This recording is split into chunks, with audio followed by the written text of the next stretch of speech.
What is going on, students and teachers around the country? We have a bunch of states joining in, but more importantly, some of the schools that I've worked with all year. The UCLA Lab School teachers, there's a bunch of you on. I'm so happy to see you. LAUSD teachers, I'm so happy to see you. Coatson teachers, I'm so happy to see you. This is what I look like when I go swimming.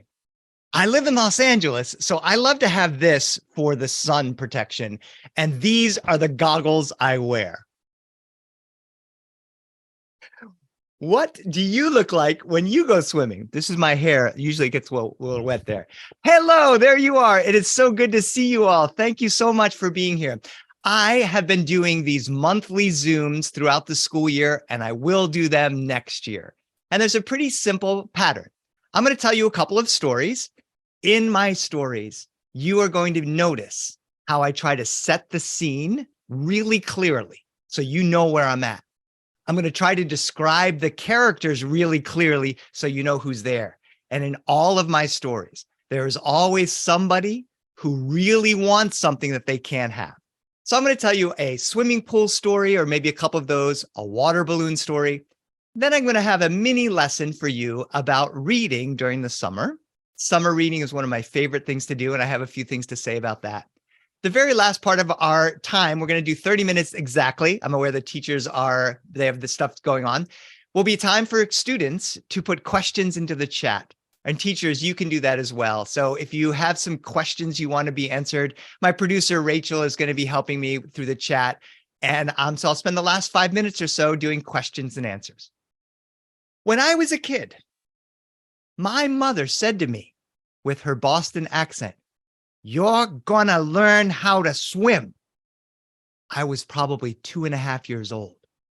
"Mom, I already know how to swim." And I would show her how I could swim in the bathtub, splashing and water going all over the place in the bathtub. She says, "No, you're making a mess. That's what you're doing. You're going to learn how to swim." "Mom, I don't want to learn how to swim." "You're going to have to learn how to swim." And she said, "Because when I was younger, my friend Janie didn't know how to swim. And you know what happened?" I was 2.5 years old. "What?"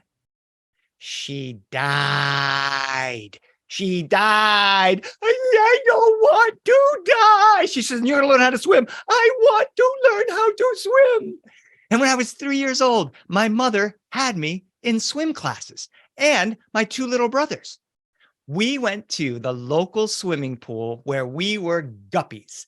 And if you learned how to dog paddle, you got promoted to minnows. And if you learned how to splash and kick, you got promoted to bass. And if you learned how to do the breaststroke, you got promoted to the salmon. And if you learned how to do the front crawl, you got promoted to dolphin. And if you learned how to do the butterfly stroke, you got promoted to shark. And if you learned how to do the backstroke, you got promoted to the orca, the killer whale. And when I was 3, I wanted to be like those big boys and girls, swimming so fast, doing flip turns, going off of the diving board. Some of you probably know how to do the dog paddle. Some of you probably know how to do the breaststroke. Some of you probably can do a freestyle or a crawl. Some of you probably know butterfly.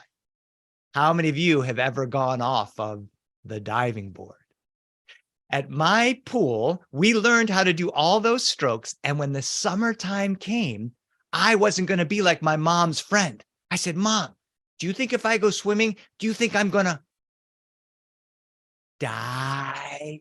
My mom says, "Nope, you're a guppy now. You're not going to die." And every summer, I would go higher and higher until by the time I was about 7 years old, I had mastered all the way, not quite killer whale, but I was at the shark level. And I was an accomplished swimmer. At our community swimming pool, there were 3 sections to the pool. There was the shallow end, where the water came up to about your waist, even if you were 4 or 5 years old. It was very shallow. It was maybe 2 or 3 feet deep. And that was the part of the pool where we played Marco Polo. You would close your eyes The kid who was the Marco Polo explorer never really closed her eyes. She'd always be peeking a little bit, and she would yell, Marco, and we would yell, Polo, and they would run around and try to tag us. Well, the next thing we would do, we would go to the swimming lanes, and the swimming lanes were 25 yards long. You had to be a decent swimmer to be able to make it all the way across. And the swimming lanes were set up so that the very fastest boys and girls were on the right, and the very slowest were on the left. You had to be good enough to swim, but it still was hard to move from the slow lane to the fast lane. And when I was 7, I wanted so bad to swim in the fast lane against Matt Hammond. Matt Hammond was only 2 years older than me, but he had muscles everywhere. He could swim without barely even breathing. He could do 25 yards, do a flip turn, come out, take his first breath, and 25 yards. It was amazing. Well, little by little, I would move up until I was getting closer to the faster lane. Well, the swimming was fun. The Marco Polo was fun, but the whole point of swimming at our community pool was the deep end. The deep end, where if you didn't know how to swim, you know what would happen? You would die. No, nobody died at the pool, but you weren't allowed to swim in the deep end unless you could pass 3 tests. The first test was you had to go into the deep end, and the deep end was 12 feet deep. Most pools in Los Angeles where I live are about 8 or 9 feet deep, but my pool growing up was 12 feet all the way to the bottom. And the lifeguard, he or she would be standing or be sitting on one of those really great big seats looking down at you, and they would have a watch, and you had to tread water for 2 minutes, 120 seconds. If you reached for the wall and grabbed onto the wall, it was a fail, and you weren't allowed to swim in the deep end. If you went underneath the water and started sputtering and needed the lifeguard to jump off of the chair to save you, well, first of all, that was trouble because the lifeguards back then, when I was a kid, didn't do a whole lot of saving people in the water. They did a lot of spinning their whistle on their finger over and over again before cell phones existed. And they just sat there. And you'd be flying around in the water. I don't think they ever saved anybody. But anyway, if you could tread water for 2 minutes, then they needed to see you do 2 laps on the where the lanes were without touching the ground. So you had to do the 2 laps. And then the next thing is they wanted to see you jump off of the small diving board. There was a big diving board, which was maybe 3 or 4 feet in the air, and a small diving board, which was only 1 foot in the air over the water. When you looked at it from the side of the pool, it looked so easy. When you looked at the older boys and girls jumping off of it, it looked so easy. But when you were a 7-year-old passing your swim test in the deep end for the very first time, and the lifeguard needed to see you jump off the diving board so you were allowed to go into the deep end, I walked to the edge of that diving board. I looked down. It was only 1 foot down, but it looked so far down. The lifeguard's there. She's spinning her whistle. Come on, let's go. It was too far. My brothers were behind me. Come on, Antonio, you can do it. I said, I know. I looked again. It was so far down. Okay, if you're not going to go back and play Marco Polo with the other kids over there. I loved Marco Polo, but I wanted to be in the deep end. My brother said, you can do it. I said, okay. I stepped on the edge of the board. Do you remember the first time you were on the edge of a diving board? Is it going to be this summer? Was it last summer? Was it years ago if you're in high school? I stood on the edge. I looked all the way 2 feet down to where the water was. And I jumped. And it probably took 0.5 seconds, but it felt like,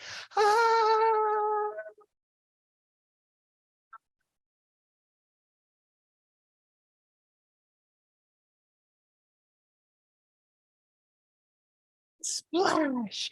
I came out. The lifeguard said, you did it. She blew her whistle. He gets to swim in the deep end. My brother Henry, he jumped off. Robert jumped off. Matt Hammond, that fast kid in the fast lanes, he jumped off the thing and did a flip and landed in the water. And soon we were diving off the diving boards. Well, after about an hour of diving off the diving boards, I got it in my mind to go off of the big board.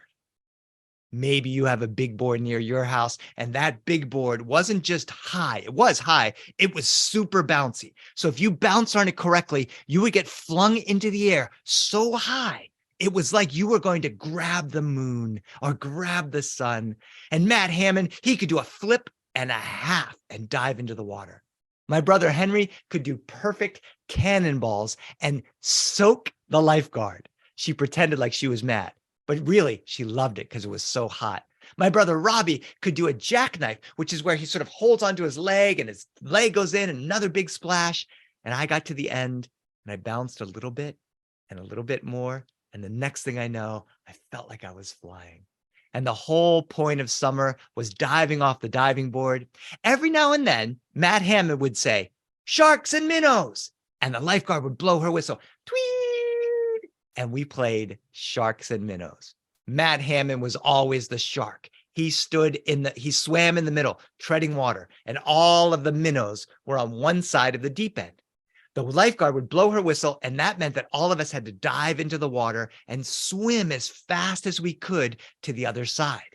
If we got to the other side without Matt Hammond, the shark, touching us, we won the first round. And eventually, if Matt was able to touch one of the other minnows, they would become a shark. So soon you had 2 sharks and then 3 sharks. And those 3 sharks would tag minnows, and you would have 6 sharks. And those 6 sharks would tag minnows, and you would have 12 sharks. And those 12 sharks would tag minnows, and you would have 24 sharks. And soon there would be nothing but sharks in the water, except for one girl, Julie Dosher. She was the youngest kid who had ever passed the test to go into the deep end. She wasn't a very fast swimmer, but she was a solid swimmer. She couldn't outrun any of the sharks, including me. I was faster than Julie Dosher. But Julie Dosher did something that I couldn't believe. Instead of jumping in the water and swimming as fast as she could, dodging the sharks, she jumped in the water and sank straight to the bottom. And then, at the very bottom of the 12 feet deep end, she would just slowly swim across to the other side. And then she would come up slowly, and she would win. None of the sharks, including Matt Hammond, could swim all the way down to the bottom of 12 feet of water. And she was always the winner of sharks and minnows. And one day I said, "Julie, how did you learn how to do that?" And she said, "Practice." I said, "Practice what?" "Practice holding your breath, practice going down low, practice being able to move slowly enough so the sharks can't come down and get you."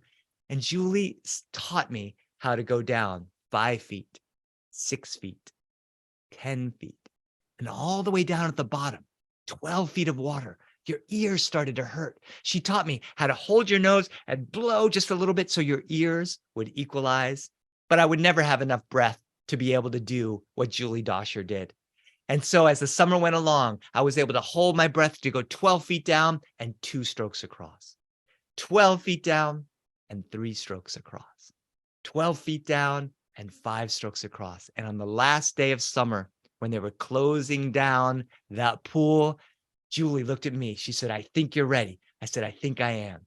And then Matt Hammond was in the middle, the ferocious shark. Julie and I took a deep breath, jumped in, sank all the way down, equalized our noses, swam slowly across, and got to the other side. And Julie and I did that over and over again. And on the last day of summer vacation, Julie and I became the winners of sharks and minnows. My children now love to play sharks and minnows with me, and they know the secret of Julie Dosher, which is practicing enough to be able to hold their breath. We have these little dive toys that we dive into the water and we try to get them, and we try to get up our courage to go off of the diving board. This summer, as you are getting ready to do your days at the beach, or your days at the pool, or your days at the lake, or your days on a slip and slide, I don't know if you know what a slip and slide is, think about what one writer does. I have fun doing those things, but then every now and then, not every time, I write about them in my little writer's journal. I'm always writing down memories of things that happened to me or things that are happening when they actually happen. Sometimes I'm drawing, sometimes I'm writing. I have one little water balloon story I want to tell you. Then I'm going to tell you a little bit about summer reading. And then if you have any questions, you can start to put them in the chat, teachers. When I was younger, my mom loved to set up the world's biggest water balloon fights. We would go to the Five and Dime. That's how old I am. I think you kids would go to Amazon. But back then we would go to the hardware store or the drugstore, and my mom would get a pack of balloons. Nowadays, my wife just bought a thing where there's like 100 balloons attached to it. You put the hose in, and then all of a sudden you have 100 perfect water balloons. But back then, you had to fill the water balloon underneath the faucet in your kitchen, and you had to tie that water balloon with a knot. And then you had to carefully carry that water balloon outside to where all of the neighborhood kids were. And so it was an all morning activity because we had about 20 kids who lived on our street. And my mom wanted to make sure everybody had at least a few balloons to throw. Here's a math problem for your older people. There was 20 kids. Mom wanted everyone to have 10 balloons to throw. How many water balloons did my mom buy? Now, if you did the math quickly, you would come up with 200. But my mom, being my mom, she bought 500. My mom wanted everyone to have many water balloons. And so it took us almost the whole morning to fill up 500 water balloons.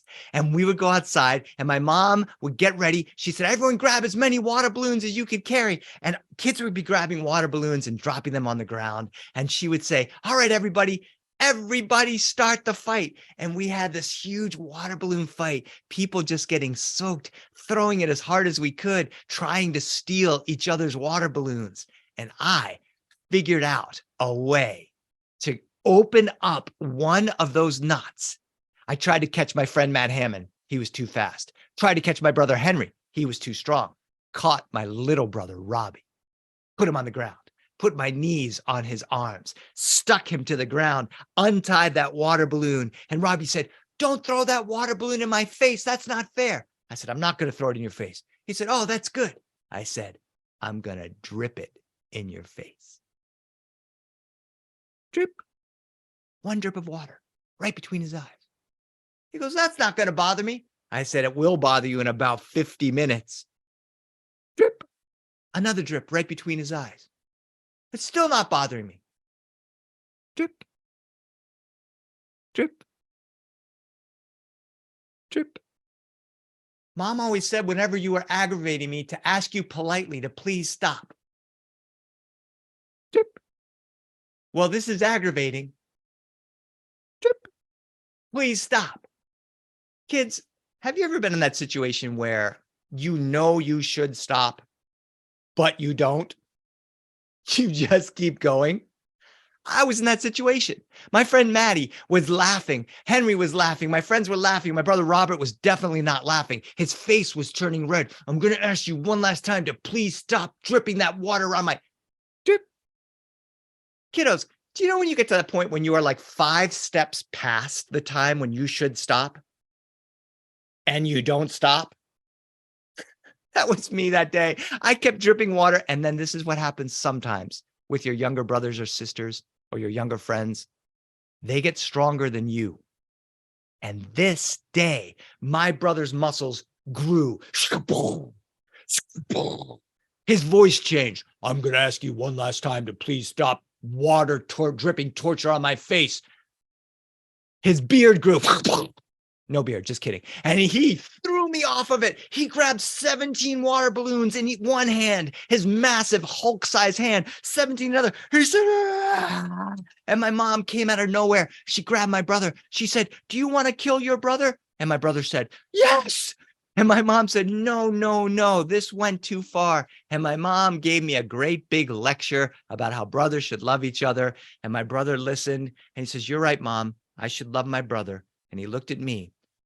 And he grabbed those balloons and he didn't throw them at me. He smashed them on other side of my head. It kind of hurt. It was kind of funny, but it was a water balloon fight I never forgot. I want to spend a couple of minutes talking to you about summer reading. And then I'm noticing there's already a bunch of questions in the chat. So I'm going to get those chats. Teachers, I do end right at 9:30 because I want, or half an hour, because I know that you have stuff to do and you're getting ready for the end of the year. But you can share this video. We're going to send you a link to this video and you can see it as well.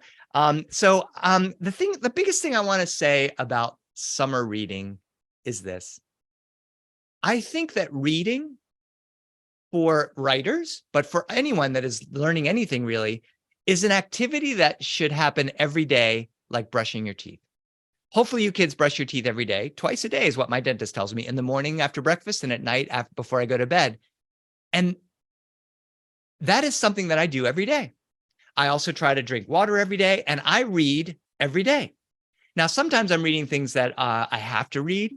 Sometimes there's teachers that say, I want you to read this specific book. And sometimes I'm reading books that I really, really love. So I've been watching my own children reading.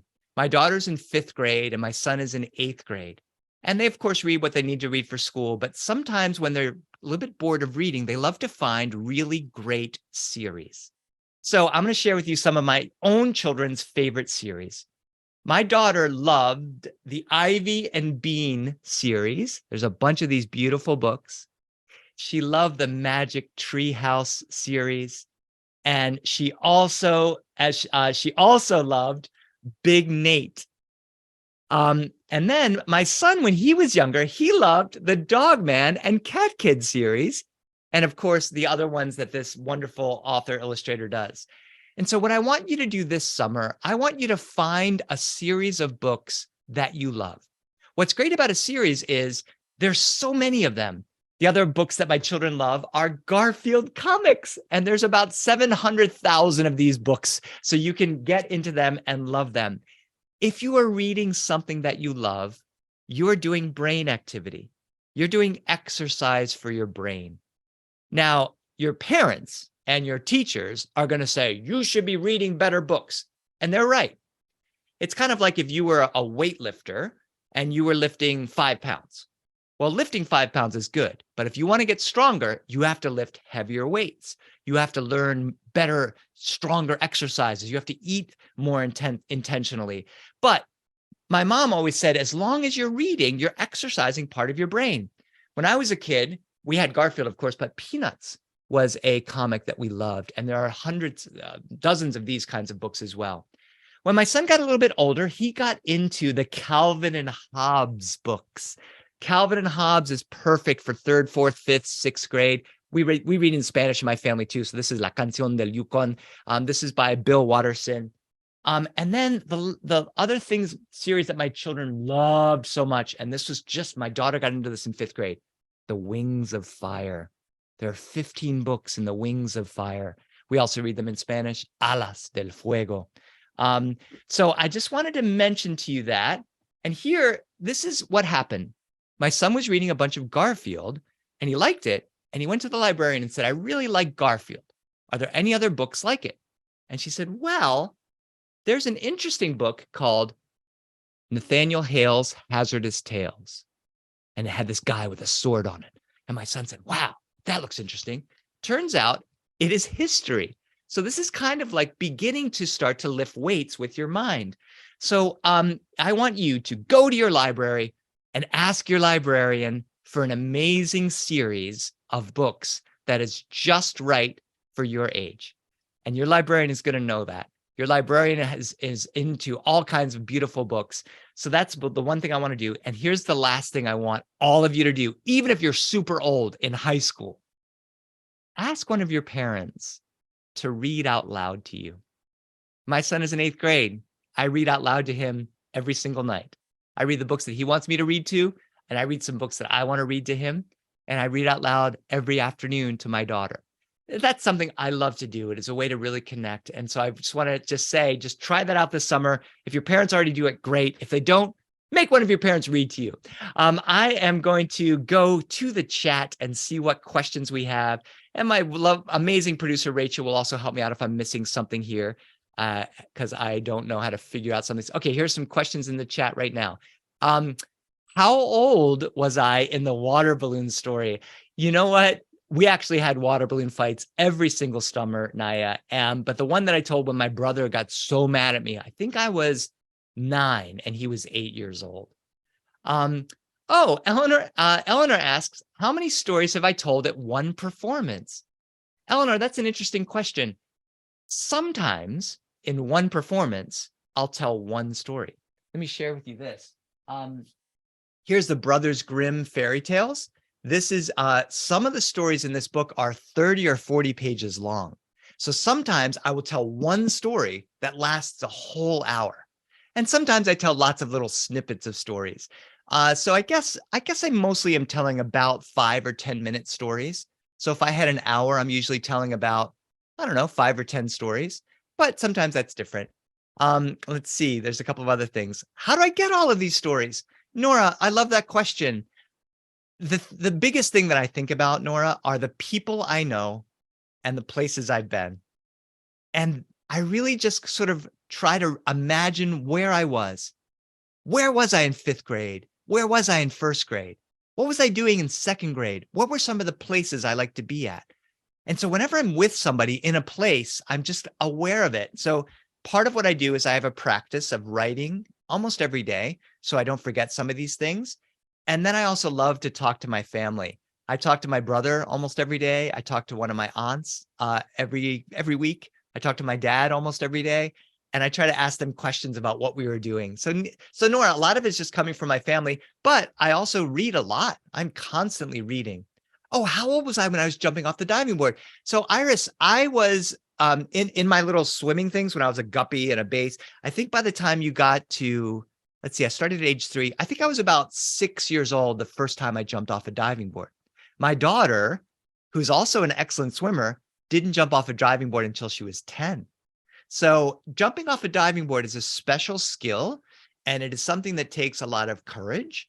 And you have to really be a good swimmer so that you can handle swimming in the deep. So make sure your lifeguard or your parents are skilled and aware of your own ability. So I want to make sure that everyone stays safe this summer. I don't want anybody to die. Like my mom told me. She was telling us she had a bunch of friends that died of all kinds of things. They died of like putting eating toast too fast. Like, Mom, nobody dies from eating toast too fast. Anyway, that's how that's how my mom parented. Natalie wants to hear a story about when I was a baby. Natalia, when I was a baby, those stories are stories that people tell me. And so I don't really know those. But you know what? Maybe next year. Oh, someone here says she's been reading the Ivy and Bean series. That's fantastic.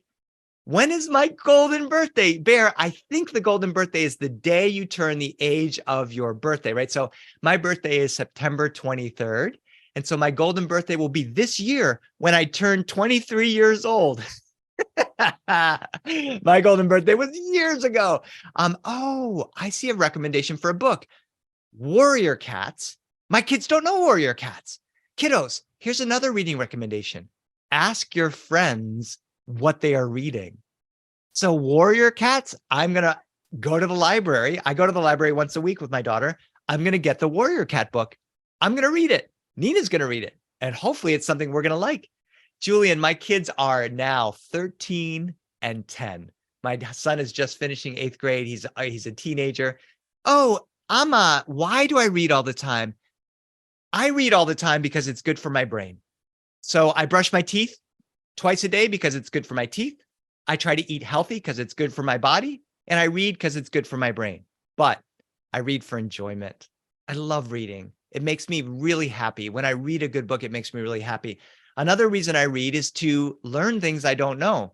So I want to mention this to the teachers. I'm reading a book now called The Emotional Lives of Teenagers by Dr. Lisa D'Amour, because I was a teenager, but now my son is a teenager, and my son is an amazing son, and he's doing absolutely normal, ridiculous, annoying, beautiful teenage things.